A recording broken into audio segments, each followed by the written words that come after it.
Hi, ladies and gentlemen, this is the operator. Today's webinar is scheduled to begin momentarily. Until that time, your lines will again be placed on music hold. Thank you for your patience.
Good morning, good afternoon, and good evening, social marketers around the world. Hi, my name's Win Morgan, and as president of the International Social Marketing Association, it's both my privilege and pleasure to introduce the 18th in a series of webinars designed to advance social marketing teaching, research, and practice. Our moderator today is Jay Kassir. He is also the organizer of our webinar series and chair of the ISMA membership committee for our board of directors. Now, instead of the usual start up where we give you a few interesting tidbits, because we're delayed a little bit in starting because of some technical difficulties, I'm going to turn it over directly to Jay Kassir, our moderator.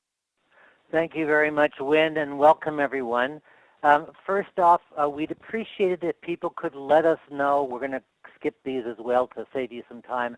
But we may still have to, thank you, we may still have to go a few minutes over at the end so that Nedra can get her information in. There are 3 connections at this point who are participating, and we'd like to check with the 3 of you. Are you okay if Nedra ends, let's say, 10 or even 15 minutes late? As a rule, we always stay right on time. Can you please, in the chat box, let us know, Kelly and Brian and Mohammed, are you okay to stay an extra 15 minutes? Kelly says yes. If the other 2 of you can let us know as well, then we'll know if we can do that. Meanwhile, I'm going to start introducing Nedra. It's my great pleasure to do so. Nedra Kline Weinreich is the president and founder of Weinreich Communications. She has over 25 years of experience in helping nonprofits, public agencies, and other socially minded organizations to create positive change on health and social issues. As a social impact strategist, she uses state-of-the-art social marketing techniques, digital media approaches, and power of stories.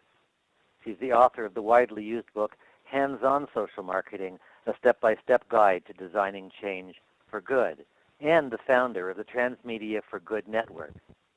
Nedra has trained thousands of professionals through her Social Marketing University training series and other workshops.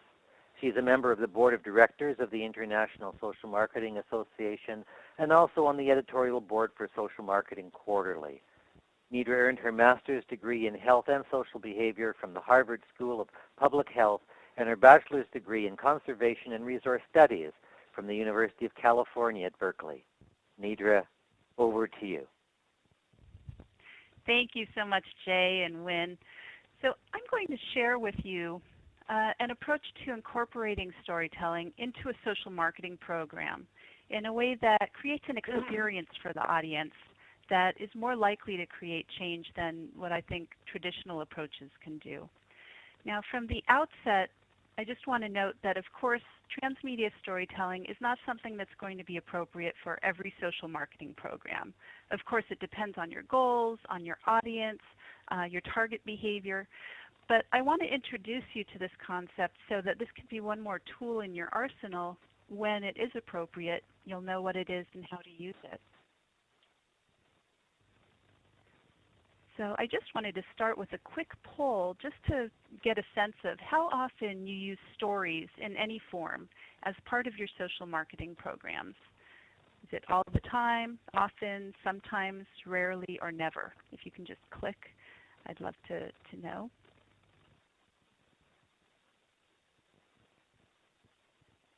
Okay, so we've got a big mix. We've got often, sometimes, and never. So hopefully this will be something that you can add to what you're already doing.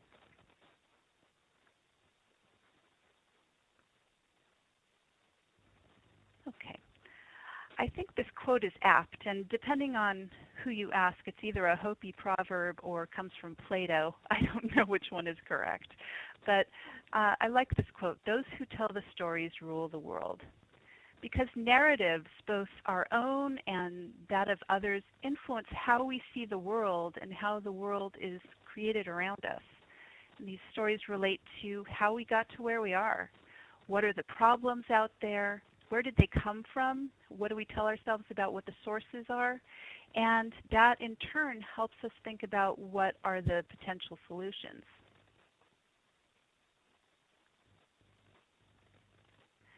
Stories are powerful for many reasons. They've been an important part of the human experience since prehistoric days, really, when people would sit around the campfire and tell stories about how they were hunting the mastodons and what happened during that time, or when they drew drawings on caves to share stories about what happened. And our brains are actually hardwired to respond to stories. If you put someone in an fMRI machine and look at their brain activity while they watch a TV show or read a story, you see that the parts of their brain light up that match the action or the emotion of the story. So, for example, if someone in the story is walking or running, those parts of our brain that are related to walking or running light up as well.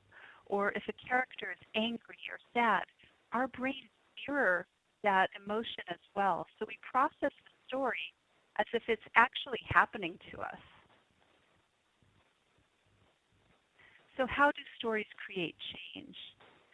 Stories actually help us enter into kind of an altered mental state where we're more suggestible.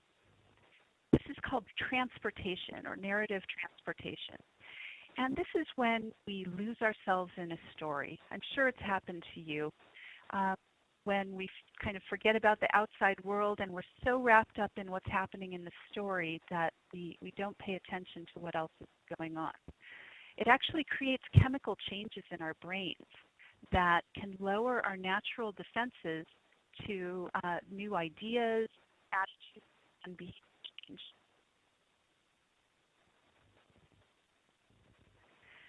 Stories can grab our attention like nothing else.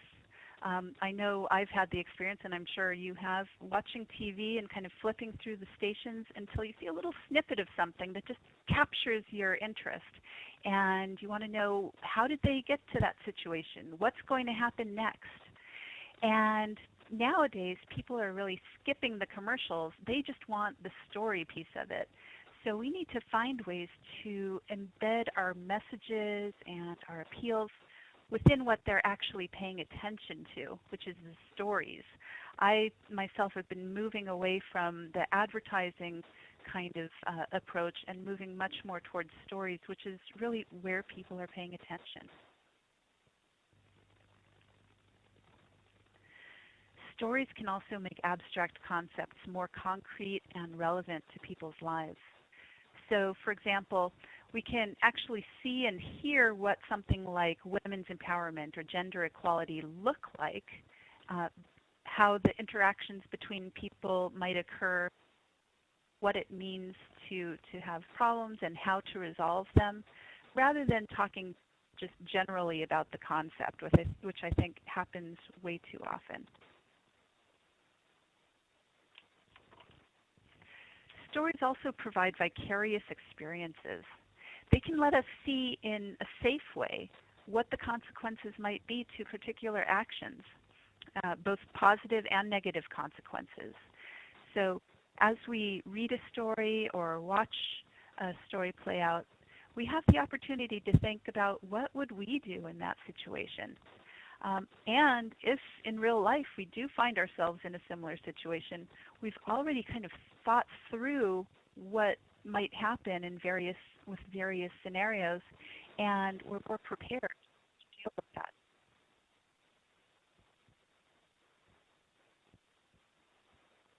Stories can also help to create empathy for others. This is a picture of my friend Mark Horvath, who founded a nonprofit called Invisible People. He's formerly homeless himself, and he goes out on the street now to make videos of himself conducting interviews with people who are homeless. He asks them about their stories, how they got to where they are, what life is like for them. And then he posts it on his website. This helps us see their humanity and develop empathy for them when otherwise we might just walk by them without even thinking about them, without giving them another thought.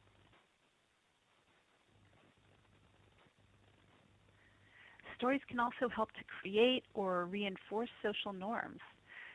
They let us see how people act in different situations so that we can learn what we're expected to do when we're in that situation.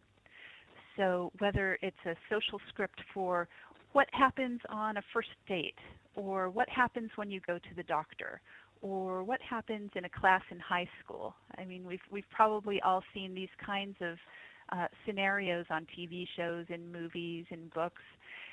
And so when we see these stories and are exposed to these stories, we absorb the social expectations and the social norms get reinforced there.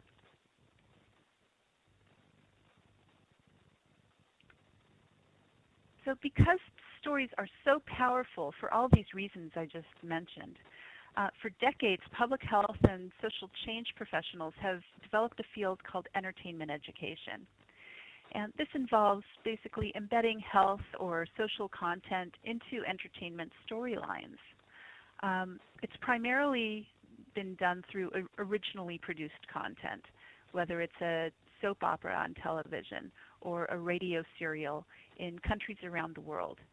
In the U.S., more often we work with existing shows. We work with the writers and producers to help them incorporate accurate content on various health or social issues. And I think of entertainment education as kind of the Mary Poppins idea. A spoonful of sugar helps the medicine go down.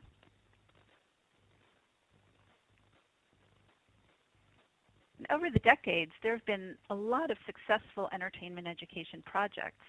They've addressed issues like family planning, women's empowerment, HIV/AIDS prevention, and a lot more. A recent meta-analysis of 22 entertainment education studies found that they had a moderate positive effect and was statistically significant on knowledge, attitudes, and behaviors. More so for knowledge than attitudes and behaviors, although attitudes and behaviors also are influenced by entertainment education. And also, interestingly, they found that the effect is higher when people are exposed to multiple episodes rather than just a single story at one time. So that's important to know as part of this. So a lot of entertainment education programs are based on a model for behavior change that was created by a Mexican producer named Miguel Sabido. It's called the Sabido method. And it's basically based on a combination of psychological and media theories, most significantly social learning theory. And some of the key characteristics of entertainment education programs are that, first of all, you need to have characters that the audience can relate to, that they look at the character and can recognize themselves, or at least someone they know. They're people that are familiar to them. And over time, especially when you have an ongoing serial that people are watching, people develop an ongoing relationship with the characters and kind of emotionally bond with them. A lot of people may feel like these characters are friends of theirs, or they know that they're not actually friends of theirs, but they feel like they really know them. They know how they'll respond in various situations, and they have an emotional connection with them, so that if something happens to them, they really feel it. It also usually includes modeling of the desirable behaviors and attitudes by the characters, as well as depicting the positive and negative consequences of behavior. So using that social modeling is an important part of an effective entertainment education program. And they also often teach knowledge and skills as part of the story. So it could be through dialogue, it could be through plot lines, and it could be by seeing how the different characters are behaving, or what they do to accomplish their goals.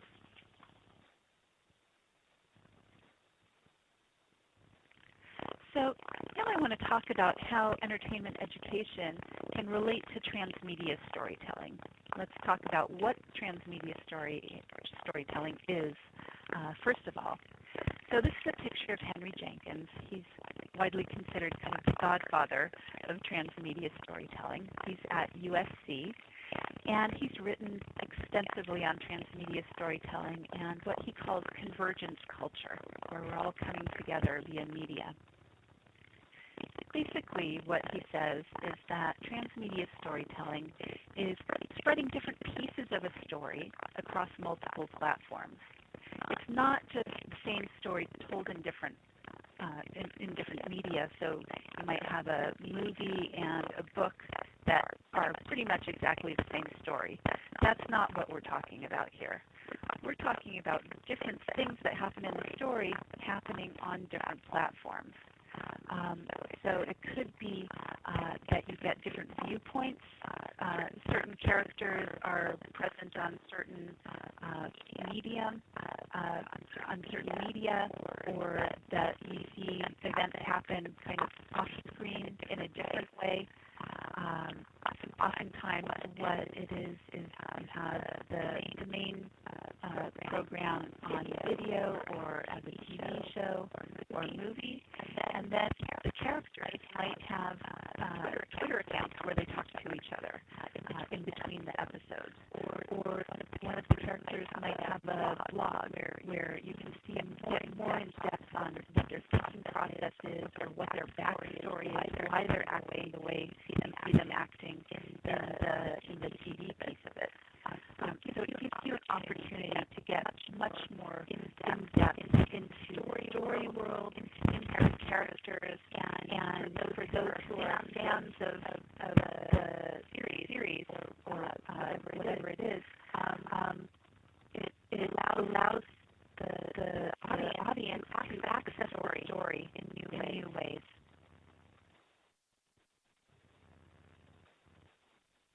And this approach is used extensively in commercial entertainment and marketing.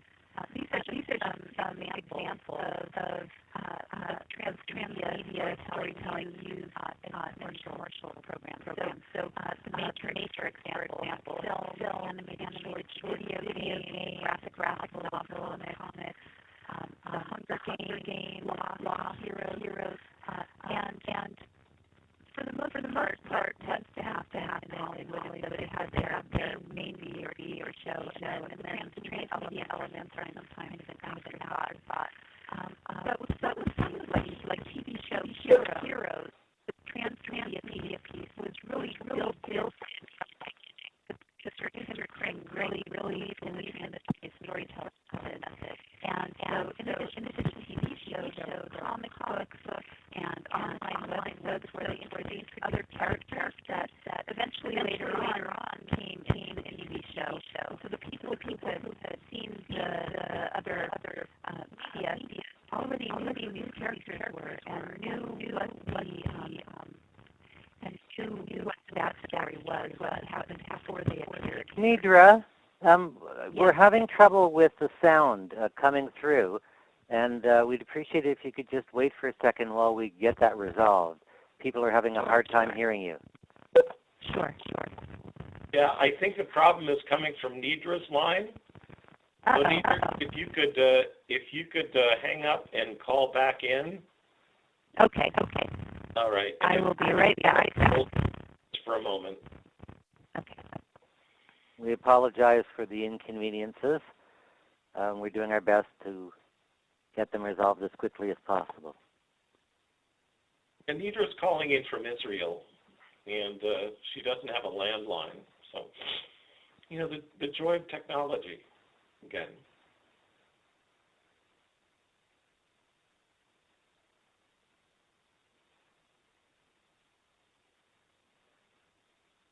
Nedra's reminding me of the work that I did about 20 years ago in Africa, where I produced a radio soap opera, family planning and AIDS and oral rehydration, where we had characters who were nurses who went around the country. Kelly says, "What haven't he done?" They went out around the country and they helped people to learn about family planning, and they had and about oral rehydration. They had a tremendous amount of fun. Also with the drama, it was just like a dramatic soap opera. That went for about 4 years, and it was called A Family Affair in Ghana. Hello, I'm back. Are you back? I am back. Hopefully you can hear me better now. A little better. Mm-hmm. Okay. It's still sputtering in and out. Okay, I'm not sure why that suddenly started. My connection seems to be okay from what I can see. Yes, Kelly's saying she's still having a hard time hearing as well. So bad. Well, I can try calling from my cell phone and see if that makes a difference. Want to try that? Will you please? Okay, I'll call right back in. All right, thank you.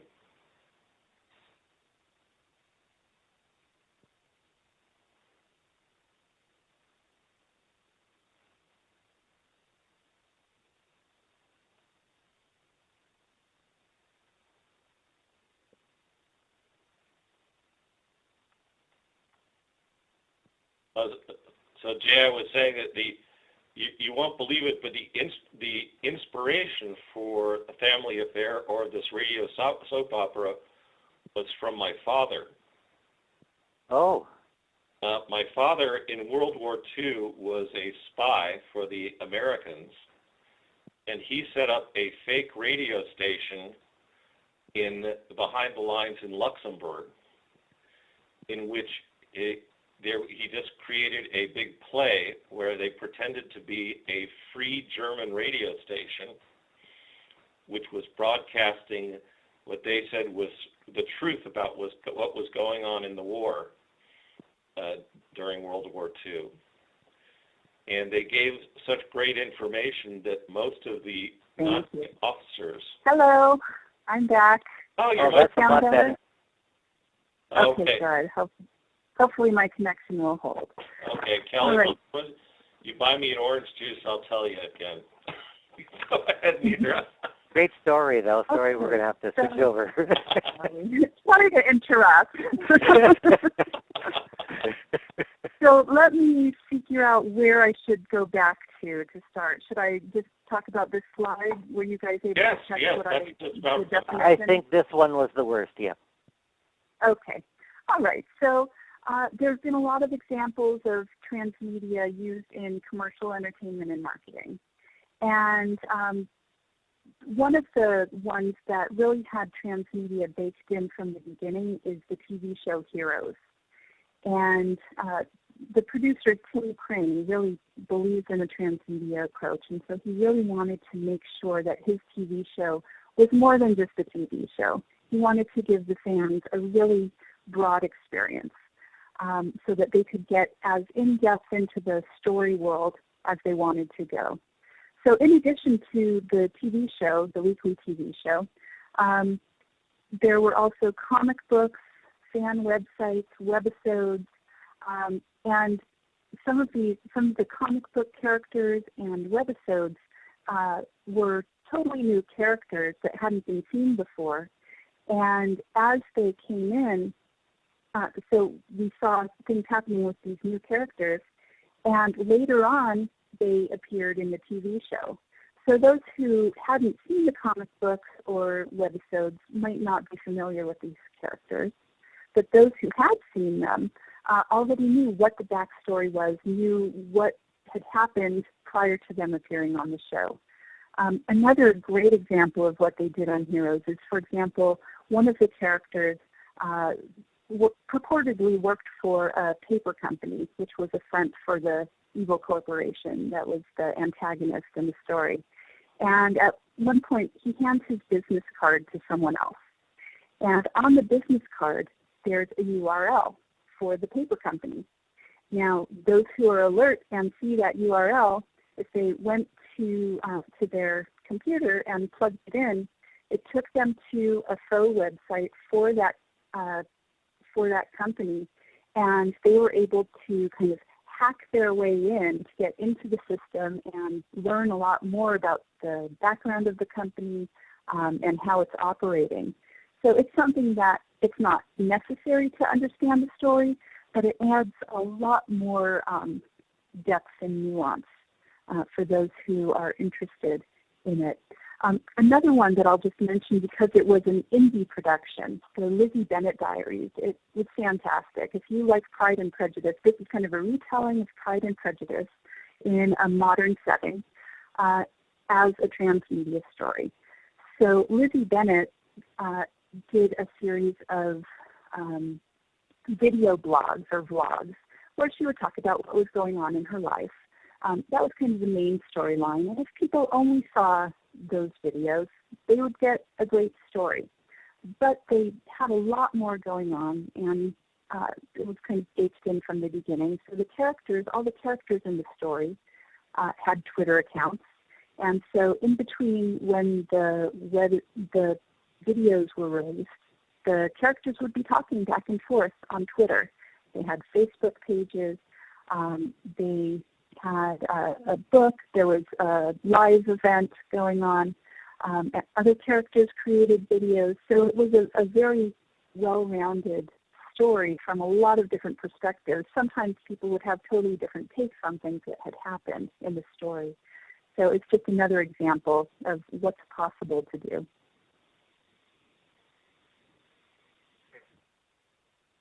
Curious, before you signed up for this webinar, how familiar were you with the concept of transmedia storytelling? Is it something you've actually used in your work, something you've wanted to use? Were you just kind of aware of the concept, or is it totally new to you? I'll give you a minute to click on the button.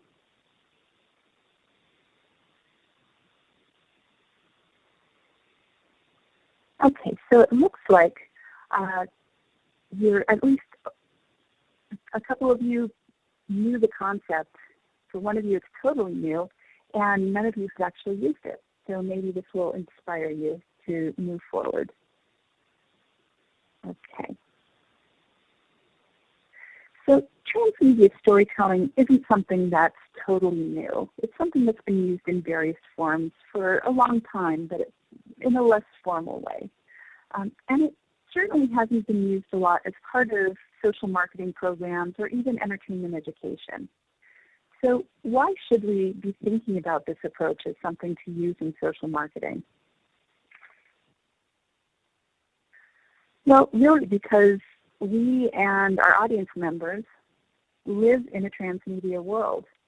90% of all media interactions are screen-based. And when I'm talking about screens, that includes TV, computer, phone, and tablet. We use an average of 3 different screens daily.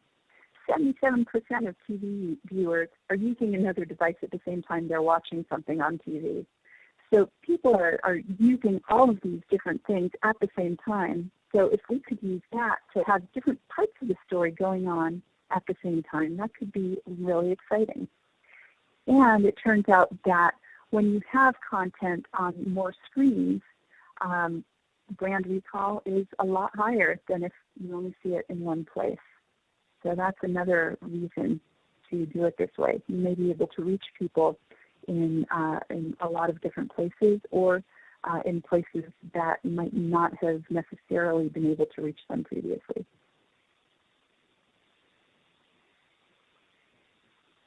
And also, when we know where our audience spends its media and offline time, we can use that information to tell our stories across those platforms. We can surround them with a story and blur the lines kind of between real life and story, and turn it into more of an immersive experience, increasing the chance for that narrative transportation that we were talking about earlier, which is the key for behavior change. Now, this idea of moving the fourth wall is one that's been around for a while.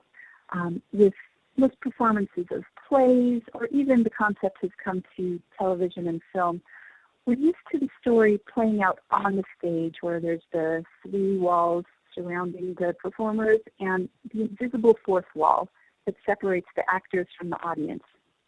Now, this more immersive and even interactive approach that we can do with transmedia means that we can move that fourth wall to behind the audience so that they're included in the story. Now, this could be through having interactions with characters on social media, could be letting the users have some influence on what action happens at various decision points, or giving them tasks, or letting people submit their own parts of the story. There's a lot of ways to involve the audience. So in being involved in transmedia projects, both as a creator and as a participant, I've distilled my thinking about how to best take the entertainment education approach and to integrate it with the transmedia model. So here's what I think is necessary for us to create that immersive engagement that's more likely to lead to behavior change. So first of all, we need a good behavior change model. We can use the Sabito method, the Sabito model that's been used a lot in entertainment education. Or at the very least, as social marketers, we have a lot of behavior change models at our disposal that we can choose from. But we need to have something that helps us figure out what elements need to be included in the story for increasing the chances of behavior change. We need to have good storytelling. Without a good story, people are not going to pay attention. So the same elements of storytelling that make a good story need to be included here. Things like characters that the audience can relate to, conflict resolution, a good plot line. So all of that needs to be included. And sometimes it's worth hiring someone who's a screenwriter or who has that kind of creative experience in designing effective stories to bring them in for that. Ubiquitous media is what I was talking about earlier, figuring out where our audience spends their time. Which media do they use? What do they pay attention to during the course of their day? And how can we reach them on those platforms?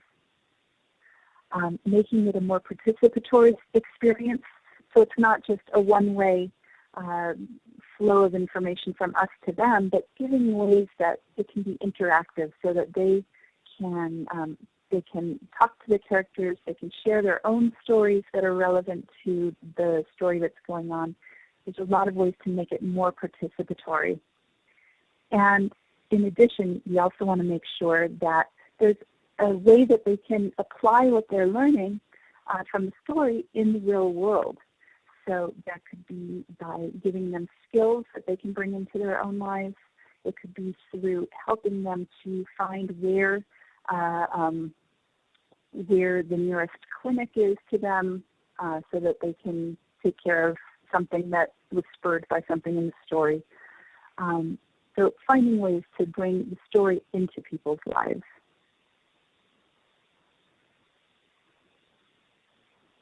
And of course, as social marketers, we're not going to create these stories in a vacuum.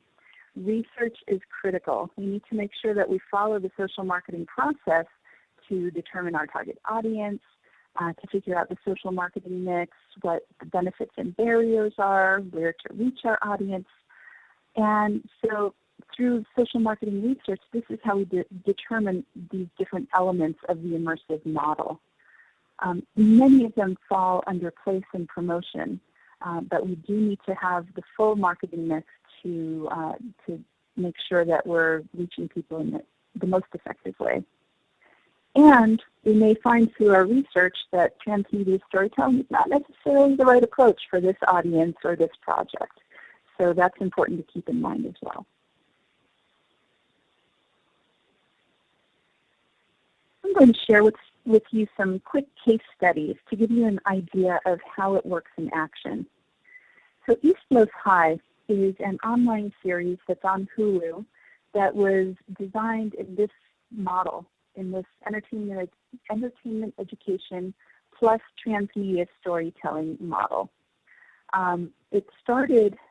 It went on the air in 2013. Right now they're shooting season 4. And it was designed to address the issues that are faced by Latino teens. It was developed by the Population Media Center and Wise Entertainment. They have an advisory group of over 15 public health organizations that are related to the issues that they're talking about in this series. And they use focus groups with their audience. They have a youth advisory committee. There's a lot of ways that they've really brought in the ideas from social marketing to make this more effective. So now I want to show you a video that will give you an idea of what they did in addition to the 30-minute episodes that were on Hulu.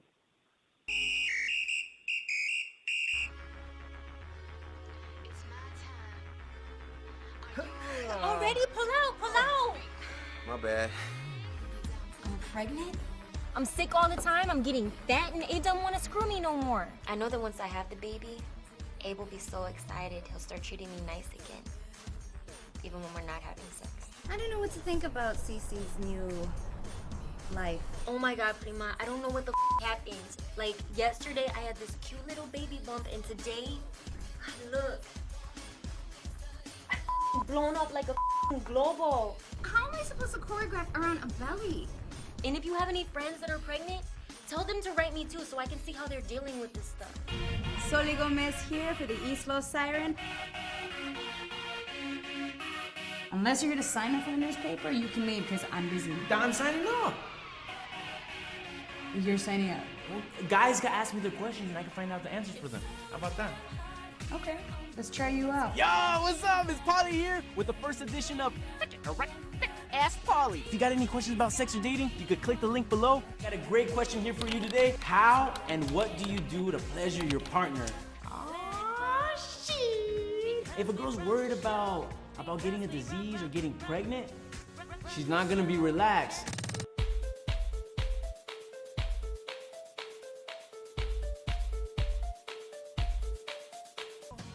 Is this your diary? No, it's just my recipes. Get back. You wanna put my food on the menu? Yeah, it's tasty. Some of y'all been asking about our new menu at Tio Pepe's. So I want to introduce to you our newest cook, Maya Martinez. What's up? Alright, we're making tacos with butternut squash and beans. Cilantro, some salsa verde. Hey, fool. Now I know that there's a bunch of you out there that have a healthy Mexican recipe of your own. So send it in, and you never know, we might put it on our special. Today, we're gonna teach you the routine that all future Bomb Squad girls had to learn for the East Los High dance team.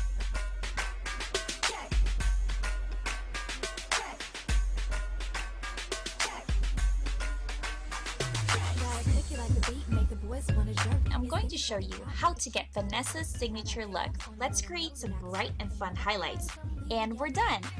Hey, what's up? It's Javi right here in beautiful Boyle Heights at the Mariachi Plaza. The love and devotion I have to our people.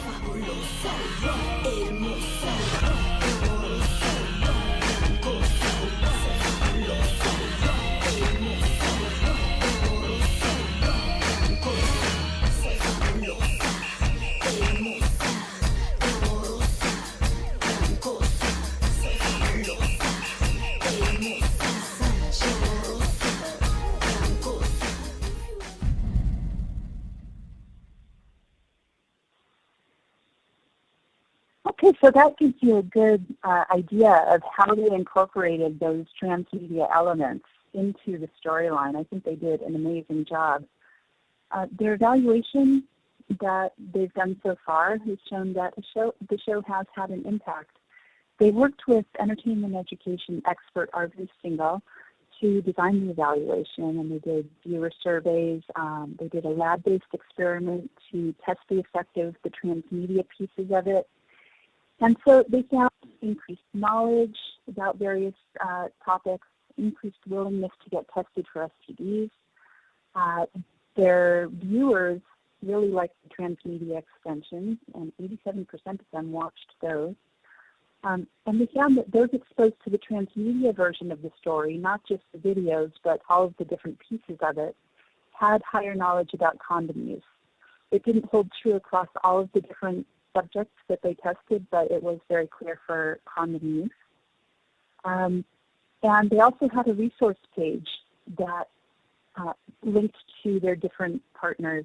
So 48% of those who had responded to the survey had visited the resources page, and some of their partners like StateTeam.org and Planned Parenthood have gotten hundreds of thousands of visits as a result of the show. And they've been doing an evaluation of season 2 and preliminarily have found some good changes, but I don't have more that I can share with you there. Okay, I also want to share with you an example from India. This is a program called Main Kuch Bikar Hun. I'm sure I massacred that. Basically, in English, it means I, a woman, can achieve anything. And this is an initiative of the Population Foundation of India. It had the goal of increasing knowledge and changing the attitudes of service providers, frontline workers, gatekeepers like mothers-in-law and spouses, and married and unmarried youth.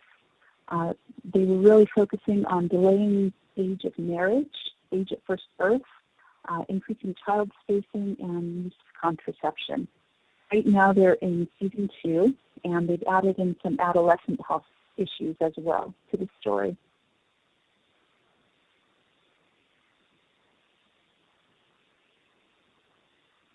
So here's the different elements that they've included in the transmedia pieces. It's primarily a television show.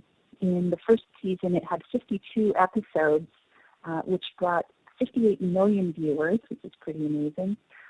In season 2, which is where they are right now, they've got 78 episodes.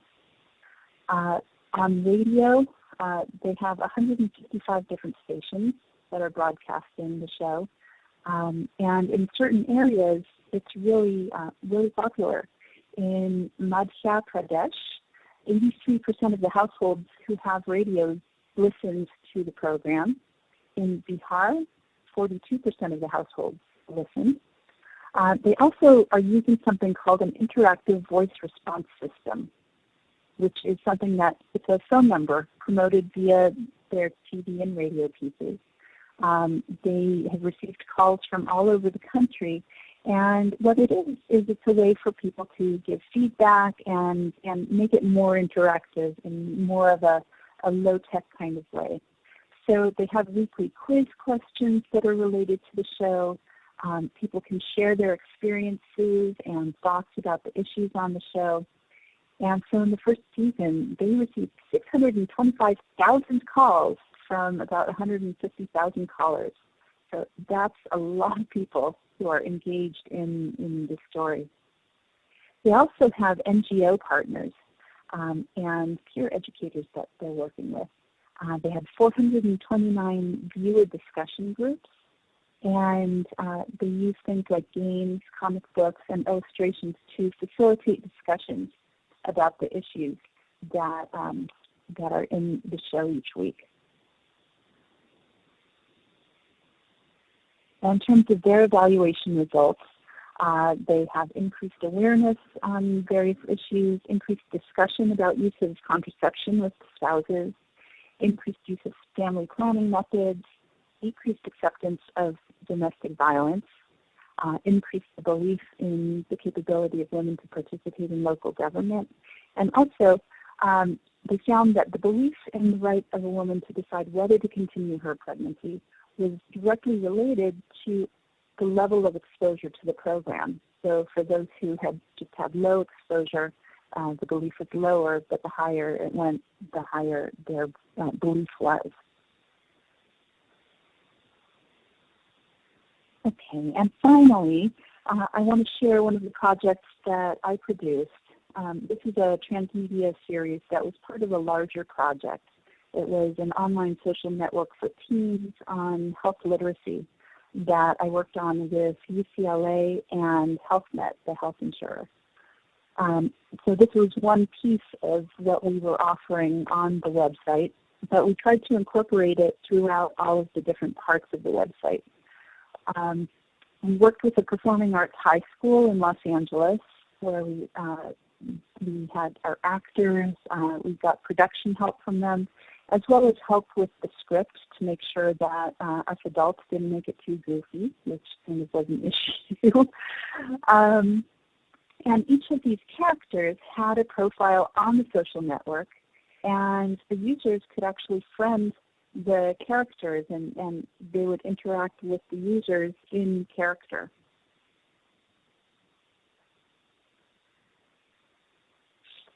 So it included a series of videos that centered on a group of kind of misfit students. Each of the videos was about 5 or 6 minutes long, and they each had a theme. So each week we had a different theme around which the transmedia story would center. So we had topics like mononucleosis or whooping cough, accessing the healthcare system, issues with confidentiality, and patients' rights and responsibilities. These are all some of the things that we were trying to convey as part of the project. Here's an example of one of the characters who had an ongoing blog called Ask Allison, and she would answer questions that were purportedly from the other characters that were relevant to the weekly theme. And she was her character was kind of a know-it-all, and so it was written humorously to get that across, as well as to include useful information. Here's another example of a piece that we included. So in one of the episodes, a teacher is talking to one of the students about how to be able to tell what websites you can trust for health information. So he tells the student to go do a report on that and figure out how you can tell. So we created what's essentially a screencast, a video of the character who's searching different websites in real time, narrating as he's going and figuring out how he can tell which of the health websites can be trusted and which can't.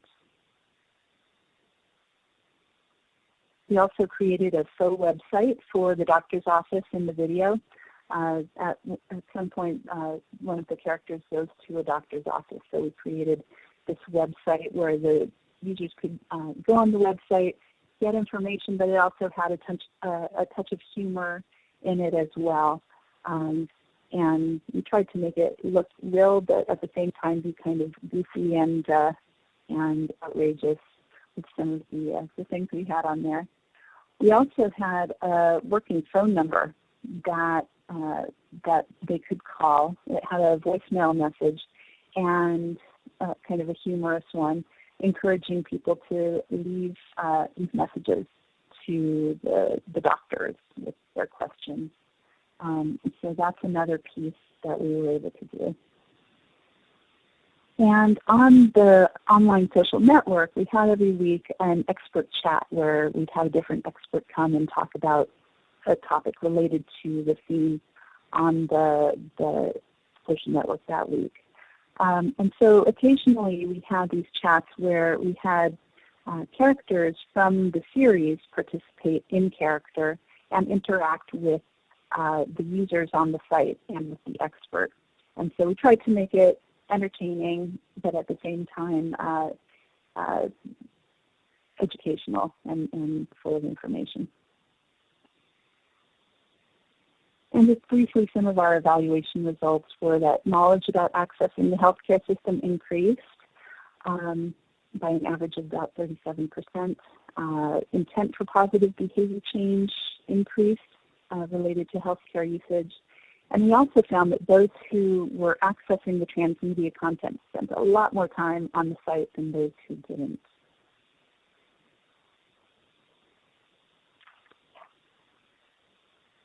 So unfortunately, there's not enough time to really get more in depth, although there's a lot more to say. But if you're interested in this topic, I want to encourage you to join the Facebook group that I started, the Transmedia for Good Network, where we share a lot of resources related to the topic, ask questions, share new projects that people are working on, and you can either do a search for it on Facebook for Transmedia for Good Network, or you can follow the URL that's in the picture here. And that's basically it. Thanks so much. Well, thank you, Nedra. And we have a question already there from Kelly to start with. Do you have examples of more low-budget media? So the ones you've talked about, TV, radio, can be daunting for some of us working in programming. What other options are there with the transmedia approach? Yeah, that's a great question, Kelly. Yeah, because a lot of us don't have big budgets. And so I can share an example of another project that I worked on, which was with a high school in Los Angeles, where the focus was on mental health and social inclusion. And we didn't have a big budget for that.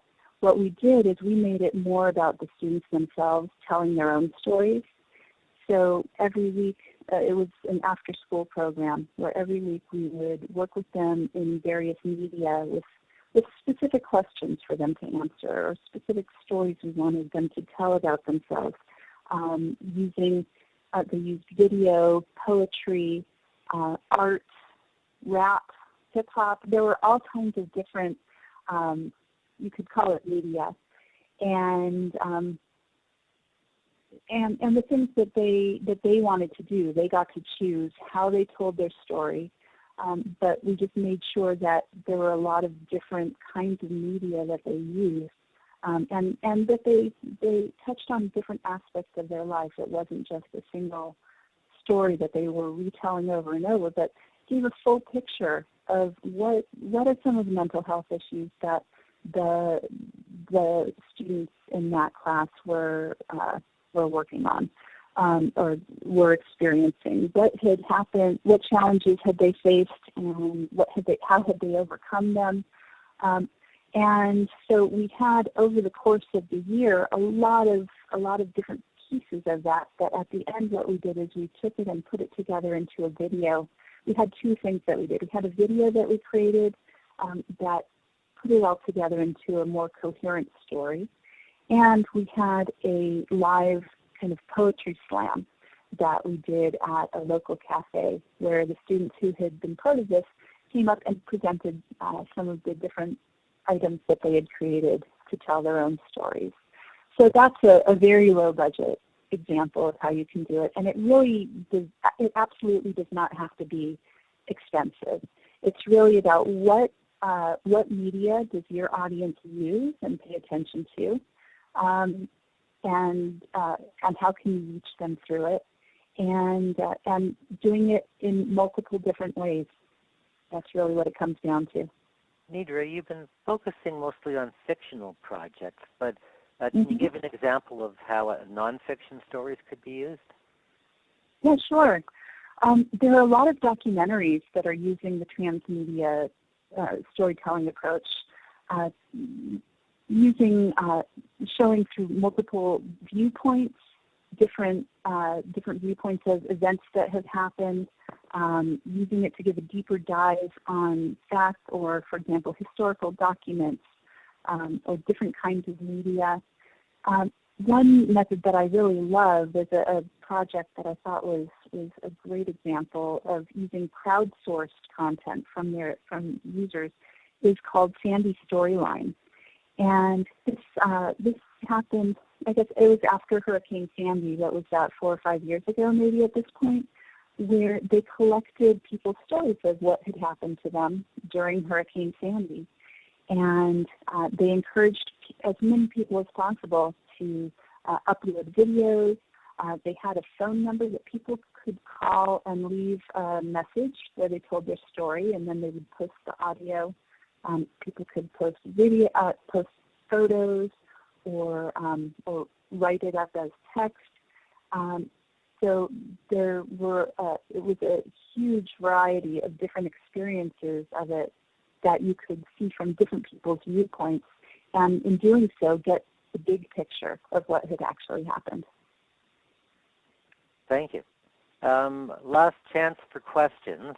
I do have one more here for Nedra, and we started a little late. We can go on a little more if there are questions. Otherwise, this will be the last one. So, last chance for those who want to put in questions. The last question is, where could people find out more information on transmedia storytelling if they wanted to pursue this further? Yeah. So there is a lot online. It's been written about a lot in the past years. Some of the people I would suggest you look at for kind of getting some good articles on this are Jeff Gomez, who's kind of he's given a lot of thought to this from the Hollywood perspective and has also moved more into the social marketing piece of it. Christy Dina is someone else. Lena Srivastava has done a lot with transmedia activism, which she calls it. It's using the transmedia approach more for an activist kind of purpose. There's also some good books on how to do transmedia storytelling. Andrea Phillips wrote a really accessible, really easy and enjoyable book. And Nino Bernardo also wrote a book on transmedia production. And I would also just recommend that you join the Facebook group that I mentioned earlier, and that's a great source of what's going on now. Thank you so much, and thank you for a great presentation. And I'm just going to briefly mention that our next webinar will be coming up in May, 2 months away. We're still settling the date. It will be a social marketing course fair where people can learn about international opportunities in social marketing face-to-face, but also online through webinars and such. So join us for that coming soon. I'll bring us back to Win. Well, thank you to all the participants. As you leave the webinar, remember you're going to have an opportunity to fill out an evaluation form. So please do so. And I must say, Jay, as always, it's been a pleasure to be part of the webinar today. You make it seem easy, but I know that there's a lot of time that you're spending organizing and behind the scenes doing your technical work. So thank you so much. And Nedra, thank you so much for your fascinating glimpse into immersive social marketing, a model for incorporating transmedia storytelling. I hope we can have you back for another webinar in our future webinar series. This has been fun, real eye-opener. And to our members and to our participants today, thank you for your continued support and participation. So we hope to see you at the Social Marketing Course Fair in May. You'll hear more about that online. So until then, keep visiting the ISMA website, share your events on our calendar, exchange resources, and keep up with our Career Center.